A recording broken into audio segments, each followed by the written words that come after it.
हर रात ठीक 2:15 पर मेरे कमरे के बाहर कोई लड़की रोती थी, लेकिन पीजी वाले कहते थे उस कमरे में तो पिछले 3 साल से कोई नहीं रहता। मैं पढ़ाई के लिए दिल्ली आया था। पैसे कम थे, इसलिए एक सस्ता पीजी ले लिया। कमरा छोटा था, दीवारों में दरारें थी।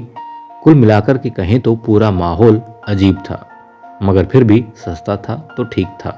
पहली रात सब ठीक रहा, लेकिन दूसरी रात ठीक 2:15 पर मुझे बाहर किसी लड़की के रोने की आवाज़ सुनाई दी। धीरे धीरे आवाज़ तेज होने लगी। ऐसा लग रहा था जैसे कोई मेरे कमरे के बाहर बैठकर रो रहा हो। मैं डर गया, दरवाज़ा खोला हिम्मत जुटा करके, लेकिन बाहर कोई नहीं था। मैंने सोचा शायद वहम होगा, लेकिन अगले दिन फिर वही हुआ। ठीक 2:15 बजे इस बार मैंने हिम्मत करके सामने वाले कमरे की तरफ देखा। दरवाज़ा थोड़ा खुला था, अंदर अंधेरा और किसी लड़की की धीमी आवाज़, प्लीज़ मेरी मदद करो। मेरे पूरे शरीर में अब डर दौड़ गया। सुबह मैंने पीजी वाले अंकल को बताया और उनसे पूछा सामने वाले कमरे में कौन रहता है।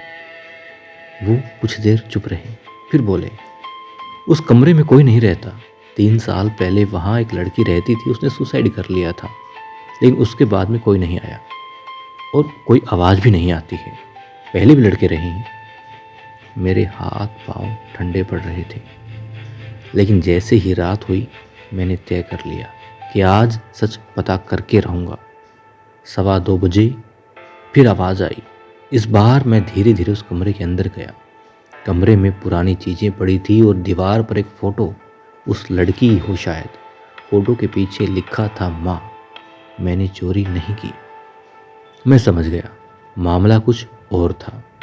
अगले दिन मैंने पुराने लोगों से पूछताछ की। पता चला पीजी के मालिक ने उस लड़की पर पैसों की चोरी का झूठा आरोप लगाया था।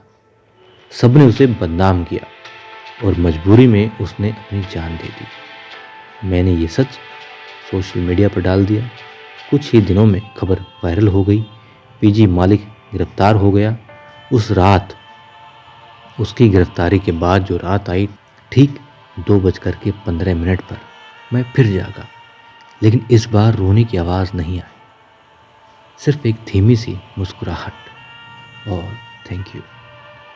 और उसके बाद उस कमरे में कभी कोई आवाज़ नहीं आई। और सच बताऊं दोस्तों, पीजी वाली आंटी ने भी धन्यवाद कहा, क्योंकि कहीं ना कहीं वो भी उस सच को जानती थी और जो गुनाह उनके घर वालों से हो गया था, उससे वो भी अंदर ही अंदर टूट रही थी, जूझ रही थी।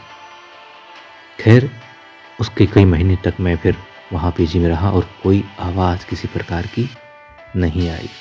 इसलिए दोस्तों, कई बार आवाज़ भूत की नहीं बल्कि इंसाफ की भी होती है और हमें सुननी चाहिए।